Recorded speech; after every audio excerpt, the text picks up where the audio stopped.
अस्सलाम वालेकुम। Welcome to my YouTube channel IT knowledge.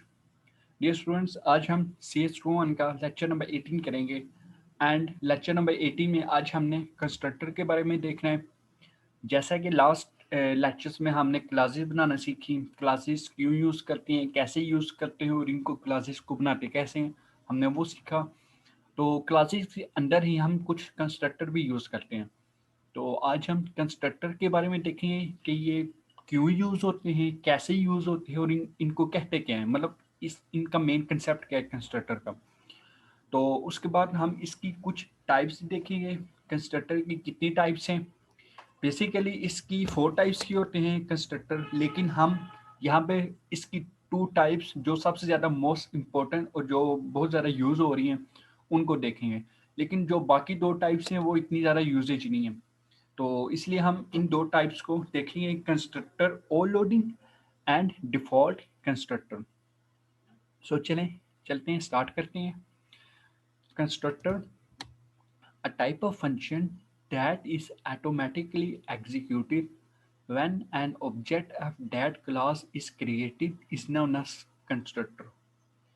A type of function, एक function की टाइप जो ऑटोमेटिकली एग्जीक्यूट हो जाए जब हमारा क्लास का ऑब्जेक्ट क्रिएट हो जाता है। जब हमारा क्लास का एक ऑब्जेक्ट क्रिएट हो जाए उसी वक्त कंस्ट्रक्टर एग्जीक्यूट हो जाता है। The constructor name has same name that of class name. एक कंस्ट्रक्टर का नेम और क्लास का नेम दोनों सेम होता है। ये बहुत इंपॉर्टेंट पॉइंट है, ये अक्सर एमसीक्यूज में काफ़ी ज़्यादा आ जाता है। अगेन समझिए, the constructor name has same name that of class name. जैसा कि हमने लास्ट लेक्चर में एक एग्जांपल की थी, कार नेम की हमने एक क्लास बनाई थी। तो जो एक कार थी वो एक क्लास का नेम था। इसी तरह इसमें भी कंस्ट्रक्टर का नेम भी कार होगा, मतलब कंस्ट्रक्टर नेम और क्लास नेम सेम होंगे। उसके बाद है, it is normally defined in classes to initialise data member. ये क्लासेस में ज़्यादातर वैल्यूज़ को इनिशियलाइज करने के लिए यूज़ होती हैं। जैसा कि हम प्राइवेट में बस हम डिक्लेरेशन करते हैं, उसमें प्राइवेट मेंबर्स में, प्राइवेट ब्लॉक में हम वैल्यूज़ को सॉरी हम डाटा मेंबर्स को उनको वैल्यूज़ नहीं देते, हम उनको इनिशियलाइज नहीं करते, बस हम वहाँ पे उनको डिक्लेयर करते हैं और उसी के बाद हम कंस्ट्रक्टर वाला ब्लॉक यूज़ करते हैं और उन वैल्यूज़ को, उन वेरिएबल्स को वैल्यूज़ देते हैं, इनिशियलाइज करते हैं। सो चले अब नेक्स्ट पॉइंट करते हैं, टाइप्स ऑफ कंस्ट्रक्टर। इसकी 2 टाइप्स हैं, constructor overloading and default constructor. Constructor overloading में है the process of declaring multiple constructor with same name but different parameters is known as constructor overloading. The process of declaring multiple constructor, एक process of declaring जो constructor को declare करता है एक same name से, लेकिन इनकी पैरामीटर्स डिफरेंट हो, उनको हम कंस्ट्रक्टर ओवरलोडिंग कहते हैं। उसके बाद है default constructor, a type of constructor that is used to initialise an object with an other object of the same type is known as default constructor. A type of constructor, constructor की एक type जो values को initialise करती है दूसरे objects को use करके। मतलब हमने एक ऑब्जेक्ट बनाया, हमने टोटल 2 ऑब्जेक्ट बनाए। फर्स्ट ऑब्जेक्ट फर्स्ट कंस्ट्रक्टर को इनिशियलाइज करे, सॉरी उसको असेस करेगा, लेकिन यहाँ पर जब दूसरा दूसरा ऑब्जेक्ट फर्स्ट कंस्ट्रक्टर को एक्सेस करे उसको हम डिफॉल्ट कंस्ट्रक्टर कहते हैं। It available by default in classes, ये क्लासेस में ऑलरेडी डिफॉल्ट ये यूज़ हो रही हैं। User does not need to write this constructor, so user को इतनी ज़रूरत नहीं पड़ती को इनको कि इनको इनिशियलाइज करे, इनको यूज़ करे। सो ये 2 कंसेप्ट थे। कंस्ट्रक्टर ओवरलोडिंग में क्या आता है, कंस्ट्रक्टर ओवरलोडिंग में हम मल्टीपल टाइप्स की कंस्ट्रक्टर बनाते हैं और उनको असेस करते हैं, लेकिन डिफरेंट पैरामीटर से। और डिफॉल्ट कंस्ट्रक्टर में ये होता है, हम काफ़ी ज़्यादा कंस्ट्रक्टर बनाते हैं, उनको इनिशियलाइज करते हैं, लेकिन जो हमने उसका ऑब्जेक्ट बनाया होता है हम उसके दूसरे ऑब्जेक्ट को यूज़ करके इसको एसेस करते हैं। और default constructor already by default classes में अवेलेबल होते हैं। मतलब अगर हम इनको यूज़ ना भी टाइप करें, इनकी कोडिंग ना भी करें तो इतना ज़रूरी नहीं है। सो ये पॉइंट है, ये दो मेन पॉइंट हैं। तो अब हम डेव में इनकी लाइव कोडिंग करते हैं और ज़्यादा से ज़्यादा इनको एक्सप्लेन करके इंशाल्लाह वहाँ पे आपको ज़रूर समझ आएगी। सो चलें करते हैं अब डेव की स्क्रीन में और इनकी लाइव इम्प्लीमेंट इनको करते हैं। ओके स्टूडेंट्स, अब हम क्लास को यूज़ करके कंस्ट्रक्टर का जो हमने सीखा उसको अब हम इम्प्लीमेंट करते हैं। तो कंस्ट्रक्टर जब हम बनाएंगे तो वो उसी वक्त ऑटोमेटिकली एग्जीक्यूट हो जाएगा। जैसे देखते हैं, क्लास एक क्लास बनाते हैं, क्लास का इसे कोई भी नेम रख लेते हैं, जैसा कि कोई भी नेम रखते हैं और नेम का एक क्लास बना लिया। उसके बाद अब हम प्राइवेट में कोई भी नंबर एंटर कर लेते हैं, जैसे कोई भी एक मिसाल हुआ एक एन नंबर एंटर कर दिया। उसके बाद पब्लिक में जाते हैं और पब्लिक में जाके अब हम एक कंस्ट्रक्टर बनाते हैं। यहाँ पे कंस्ट्रक्टर मैंने किस नेम का बनाया, और नेम का। कोई यहाँ भी एक कंस्ट्रक्टर, सॉरी, ये हमने क्लास का नेम रखा और, तो यहाँ पर कंस्ट्रक्टर हम और नेम का बनाएंगे, और नेम का एक कंस्ट्रक्टर हम बनाएंगे कंस्ट्रक्टर। फिर उसके बाद अब हम यहाँ पे लिखेंगे सी आउट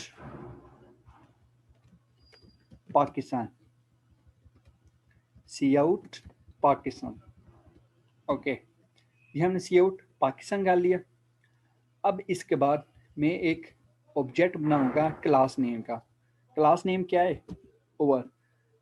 इसके बाद एक ऑब्जेक्ट बनाया एक ओ नेम का एक ऑब्जेक्ट बना लिया। अब मैं इसको एग्जीक्यूट करता हूँ F11 से, तो देखते हैं क्या इसका आउटपुट आता है। देखें, पाकिस्तान है। जैसे मैंने आपको बताया था, जब भी हम एक ऑब्जेक्ट बनाएंगे कि जब भी हम एक ऑब्जेक्ट बनाएंगे हमारा कंस्ट्रक्टर ऑटोमेटिकली एग्जीक्यूट हो जाएगा, मिसाल देखो भाई, यहाँ पर मैं एक और ऑब्जेक्ट बना लेता हूँ एम नेम का मैं एक और ऑब्जेक्ट बना लेता हूँ। इसको मैं एग्जीक्यूट करता हूँ F11 से।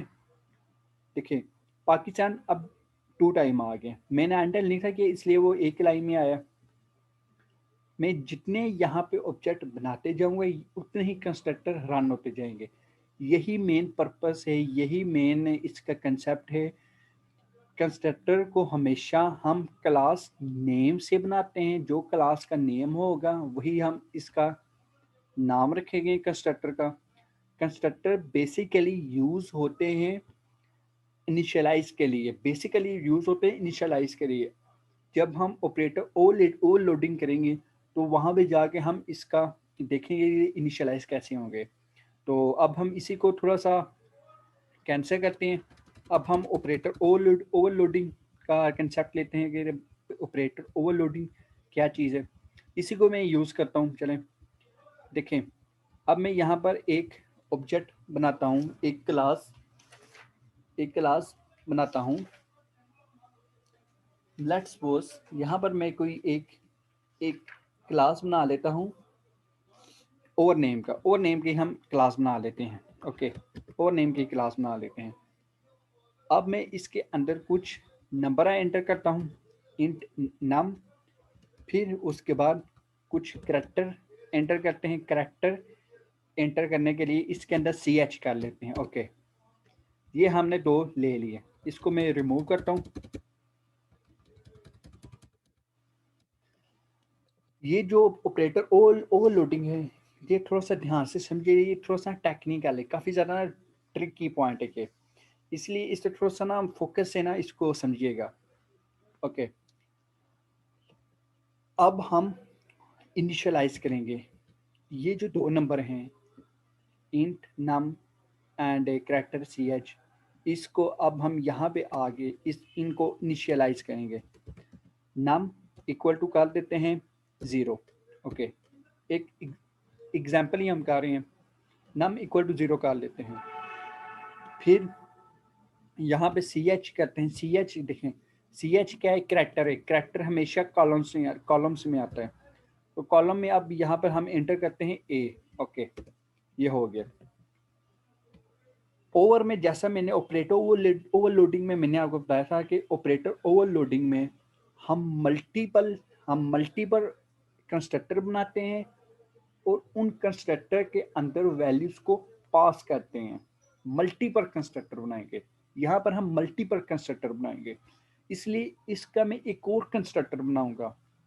लेकिन ये बात याद है, जब भी हम कंस्ट्रक्टर बनाते हैं, कंस्ट्रक्टर का हम नेम यूनिक रखनी है। ये कंस्ट्रक्टर का एक रूल है। कंस्ट्रक्टर को हम डिफरेंट नेम से, जब हम कोई भी एक प्रोग्राम कर रहे हो, कंस्ट्रक्टर को हम डिफरेंट नेम नहीं देंगे, बल्कि एक ही नेम से हम उसको यूज करेंगे। ओके, और नेम को ही यूज करते हैं। अब मैं यहाँ पे करता हूँ, लेकिन उससे पहले यहाँ पे हम एक इसका ऑब्जेक्ट बना लेते हैं। उससे पहले यहाँ पे ऑब्जेक्ट बनाने के लिए क्लास नेम यूज करूँगा, और अब मैं यहाँ पे लिखूँगा फर्स्ट सेकंड, क्योंकि मैंने एक ऑब्जेक्ट बनाना किसी भी नेम से हम बना सकते हैं। ओके, अब मैं सेकंड के अंदर ये जो सेकंड हमने ये जो ऑब्जेक्ट बनाया है, इसके अंदर मैं वैल्यूज को पास करूंगा। इसके अंदर मैं वैल्यूज को पास करूंगा। देखो, हमने ओवर के अंदर, ओवर जो क्लास बनाई उसके अंदर हमने एक इंटीजर लिया और कैरेक्टर लिया। इसलिए जो हम नंबर्स यहाँ पे से पास करेंगे वो एक इंटीजर होना चाहिए और एक कैरेक्टर होना चाहिए। 100 एक इंटीजर हो गया और दूसरा एक कैरेक्टर एंटर करते हैं ए। यहाँ पे सॉरी ए ऑलरेडी हुआ भी, यहाँ पर हम बी कर लेते हैं। ओके, यहाँ से मैंने इनको पास कर लिया। अब मैंने इनको यहाँ पे कैच करना है। कैच करने के लिए एक मैं बनाता हूँ इंट। ये पासिंग, हम इनको फंक्शन पास कर रहे हैं। जैसे मैंने फंक्शंस में फंक्शन टॉपिक में बताया था, जो फंक्शन को पास कैसे करते हैं, पास बाय वैल्यू से कैसे करते हैं, ये वही सेम प्रोसेस है। इंट के अंदर मैंने ये 100 सेव कर लिया। फिर उसके अंदर कैरेक्टर के अंदर सी में लिख लूँगा। सी के अंदर मैं ये इस सी वेरिएबल के अंदर मैं ये बी वाला जो एक कैरेक्टर होगा मैं इसको सेव कर लूँगा। अब मैं इनको यहाँ पे इनिशियलाइज करता हूँ, नम इक्वल टू एन, फिर उसके बाद सी एच इक्वल टू सी, क्योंकि ये नाम के अंदर ये एन वाला नंबर है, इसको हमने डिस्प्ले करना है। अब मैं यहाँ पे नीचे आऊँगा और इनको थोड़ा सा मज़ीद एक्सपेंड करता हूँ, लेकिन उससे पहले हम इसको एक एक और फंक्शन बनाते हैं और उसके अंदर हम इन वैल्यूज़ को सी आउट से शो करते हैं कि क्या ये हमने जो किया ये क्या ये ठीक आ रहा है या नहीं आ रहा। Okay, sorry, cout number is num endl. Okay, फिर सी out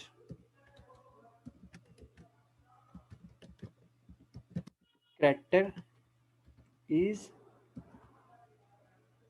C h, character is c h. Okay, ये हो गया। ये फर्स्ट नंबर भी ले लिया, अब सेकंड नंबर भी ले लिया। अब मैं यहाँ पे करता हूँ कि number in first construct number is the number in first construct, मतलब इसके अंदर ये वाली जो नम की वैल्यू है इसमें क्या है वैल्यू। अब मैं इसको यहाँ पे चेक करूँगा। इसको चेक करने के लिए मैं फर्स्ट ऑब्जेक्ट को यूज़ करूँगा, फर्स्ट डॉट आउट, क्योंकि इसको हमने शो करना है। तो फिर इसके बाद cout the number in second construct number is, मैं यहाँ पे करता हूँ सेकंड करेंगे ना, सेकंड भी हमने शो करना है ना, जो इसके अंदर जो इस इन कंस्ट्रक्ट के अंदर जो वैल्यूज आई इसको हमने चेक करना है ना, तो इसलिए मैं यहाँ पर सेकंड करूँगा, सेकंड डॉट आउट। अब मैं इसको एग्जीक्यूट करता हूँ और चेक करता हूँ कि क्या ये हमने जो प्रोग्राम किया क्या ये ठीक आ रहा है या नहीं आ रहा। ये कुछ एरर आया क्लास, अभी इसको हम कंपाइल हो रहा है वो चेक करते हैं कि क्या ये ठीक हुआ है नहीं। The number in first construct number is 0, character is a. यहाँ पे मैंने एंटर नहीं किया, एक दफ़ा मैं एंटर करता हूँ तो फिर हमें ठीक समझ आ जाएगी। ओके, यहाँ पे हम इसको ऐसे करते हैं एंडल। ओके, अब मैं इसको F11 से कंपाइल करो, चेक करते हैं कि number in first construct number is 0। First में क्या आया है, 0 आया है, फिर उसमें कैरेक्टर क्या आया है, ए आया है, बिल्कुल ठीक आया है। The number in second construct number is, इसको थोड़ा सा ये एरर आ रहा है, थोड़ा सा समझने में थोड़ी सी मुश्किल आ रही है। इसको मैं ऐसे करता हूँ, इसको मैं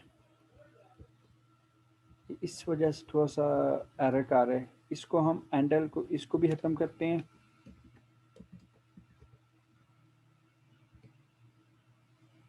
इसको यहाँ पे लगाते हैं और इसके बाद हम यहाँ भी लगा लेते हैं, ताकि एंडल हमने नहीं यूज़ की तो इसलिए सीक्वेंस से वो नंबर हमें समझ नहीं आ रहे वो क्या आ रहे हैं। हाँ अब ठीक आया, देखिए the number in first construct number is, first में क्या था, 0 था और कैरेक्टर था ए, और the number in second construct number is, second में हमने 100 पास किया था और बी आया था। जैसा ये आपके सामने है, इसको मैं थोड़ा सा इसकी स्क्रीन छोटी करता हूँ और चेक करते हैं कि क्या ये ठीक है या नहीं। ये देखें, हमने इस सेकंड के अंदर 100 पास किया था और ये जो नाम के अंदर ये जो 100 थी, ये यहाँ पे शो होगी 100 और बी, ये सी के वाला बी आ गया। उसके बाद 0 और ए हमने ऊपर इसको सिंपली इनिशियलाइज किया था। तो ये एक पॉइंट था ऑपरेटर ओवरलोडिंग में हम सिंपली मल्टीपल कंस्ट्रक्टर बनाते हैं और एक कंस्ट्रक्टर के अंदर जाके हम वैल्यूज़ को पास करते हैं। स्टूडेंट्स, ये थोड़ा सा टेक्निकल और थोड़ा सा डिफ़िकल्ट पॉइंट है, इसकी आप प्रैक्टिस करिए, मोर प्रैक्टिस करिए, जितनी ज़्यादा प्रैक्टिस होगी उतनी ज़्यादा आप इस पर ग्रिप बनेगी। सो घबराना नहीं है, प्रैक्टिस करें, इंशाल्लाह ये आपको ज़रूर समझ आएगी। सो इंशाल्लाह अब एक और पॉइंट था कंस्ट्रक्टर डिफ़ॉल्ट वाला, वो थोड़ा सा असल में वीडियो काफ़ी लेंथी हो रही है तो इसलिए मैं उसको ना नेक्स्ट लेक्चर में शफल कर रहा हूँ। तो इंशाल्लाह वो नेक्स्ट लेक्चर में वो मैं आपको उसका इम्प्लीमेंट प्रोग्राम में करूँगा। सो अब इंशाल्लाह नेक्स्ट लेक्चर में मुलाकात होगी। सो टेक केयर, अल्लाह हाफिज़।